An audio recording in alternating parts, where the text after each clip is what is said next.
ეხლა კი დეკემბრის ფილმები. გამარჯობათ, მე გახლავართ კოსტა, თქვენი მყოფებით მაისკრინის არხზე, ჩემ არხზე მე განვიხილავ ფილმებსა და სერიალებს, ამიტომ თუ გიყვართ ფილმები და სერიალები, აუცილებლად რა თქმა უნდა, გამომიწერეთ, დაალაიქეთ, დააშიარეთ და ასე შემდეგ. ეხლა კი გადავიდეთ დეკემბრის პრემიერებზე. და 1 დეკემბერს ხსნის ნორვეგიული ფილმი ტროლი 2. მისი პირველი ნაწილი გადაიღეს 2022 წელს, ეს არის ნორვეგიული ფენტეზი, ეს არის სტრიმინგული ფილმი და სტრიმინგულ ფილმებში არა ინგლისურენოვანში შედის ტოპებში 100 მილიონი ნახვა აქვს. ეს არის დაახლოებით სიუჟეტს რო არ ჩაურღმავდეთ, დაახლოებით კინგ-კონგის ნორვეგიული ვერსია. ხოლო მეორე ნაწილი გამოდის როგორც კინგ-კონგი გოძილას წინააღმდეგ, დაახლოებით ეგეთი ვერსია გამოდის.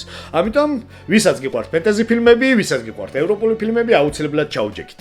4 დეკემბერს ჩვენ გველოდება კორეული ფილმი გამორიცხვის მეთოდი.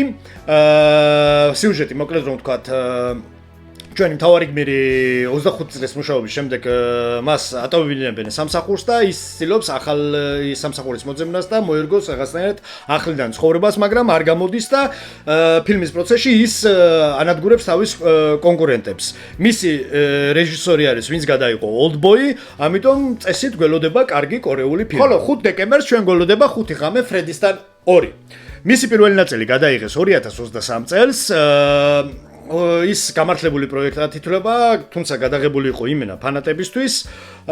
20 მილიონი იყო ჩადებული პროექტში და ამოიღო ფილმმა 290 მილიონი, ხოლო მეორე ნაწილში ჩაიდო 50 მილიონი, რაც იმის მანიშნებელია, რომ დაბალი ბიუჯეტიანი ფილმები ხანდახან ძალიან კარგად ამართლებს. 10 დეკემბერს ჩვენ გველოდება სტრიმინგული ფილმი მორვი.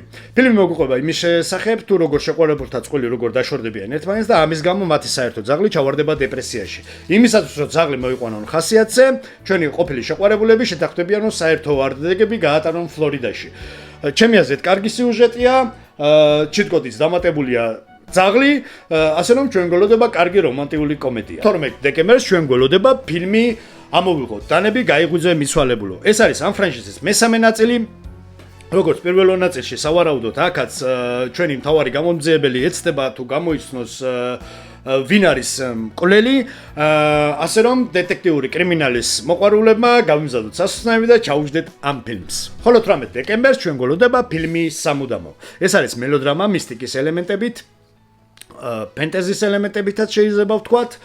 ფილმის სიუჟეტი მოგვითხრობს იმაზე, თუ სიტყვაზე ადამიანის გარდაცვლილების შემდეგ აქვს ერთი კვირა, ვისთანაც გაატარეს მარადილ ცხოვრებას. ამიტომ ჩვენ მთავარ გმირს, ქალბატონს ელიზაბეთ ოლსენს აქვს არჩევანი ამოირჩიოს პირველი სიყვარული თუ ვისაც გავყვათ ცოლად და გაატარა მასთან მთელი ცხოვრება. ამიტომ მელოდრამის მოყვარულებმა მომიზადოთ სასწაული და ჩაუჯდეთ ამ ფილმს.